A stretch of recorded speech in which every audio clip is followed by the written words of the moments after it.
Hey guys, welcome to the channel. Today we're going to be going through Iola, Kansas at Highland Cemetery, just checking out some cool, interesting gravestones, tragic deaths, young people that have passed away. Our first one here is going to be Dustin Ornelas. He died in 2004.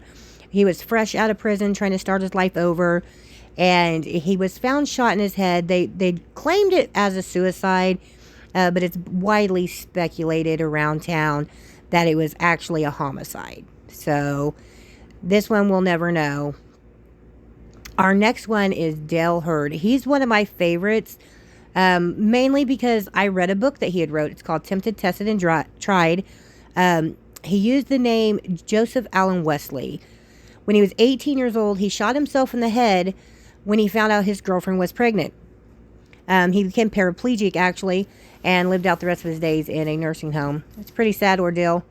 Check out the book, though. It's amazing. It's about Iola, Kansas. This next one is actually the Smith family. We're going to be looking at Yorkie Smith. He's actually in an unmarked grave buried there beside his parents. He was a murderer. He's known in Iola, Kansas in the 80s. He had kidnapped 3 boys. He killed 2 of them, left one of them for dead, and he killed a 59-year-old lady and left her in a car wash.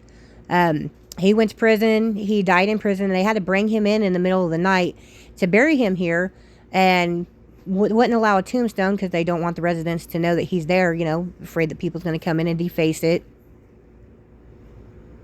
This one here is such a tragic story, y'all. This is a pair of sisters, the Hastings and Maxwell, Lisa and Kathy. And they were traveling, just going to the city, gonna go do some shopping with their kids.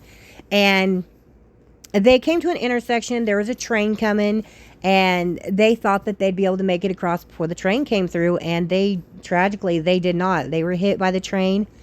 Both sisters and 6 children were killed in this wreck. These are their individual graves. Some of the siblings are actually buried together. Kathy had Reuben, Eric, and Kara. Lisa had Eric, Joel, and Avery. There was one of the sisters had a daughter that did not go. So, you know, she did survive. But could you imagine getting that phone call? You know, your mom, your aunt, your brother, sister, cousins, just they're all gone instantly. And I couldn't imagine being the parents either. To get that phone call, their daughters and grandchildren just all gone. So tragic. This happened, I believe, in 1988. Yeah. Here is another sad one. This is the Cabins. We have Latasha, Jade, and her husband Micah. They died December 14th, 2000. Their Christmas tree had caught fire and burned their house down. They all perished in that fire. Pretty sad. Look at that beautiful little family. They were recently married, had a 2-year-old girl. Just horrific.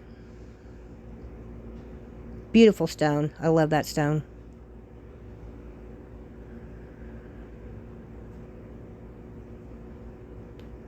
This little heart is Sally Hutton. She disappeared in 1969. She was last seen at a junior high football game, and towards the end, a couple witnesses had saw her getting into a car with a young male. They're not for sure who it was. He was never identified. The car was never found. It was like the next morning, they found her about a mile outside of town in a ditch, and she was severely beaten. They thought the tire iron looked like she'd been ran over by a car. And they never solved her murder. It's still a mystery. It's still being investigated to this day. So, thank you all for joining me on this little tour today. We'll have some more videos coming out pretty soon. I appreciate it. Everybody have a great day. Don't forget to like, share, and subscribe.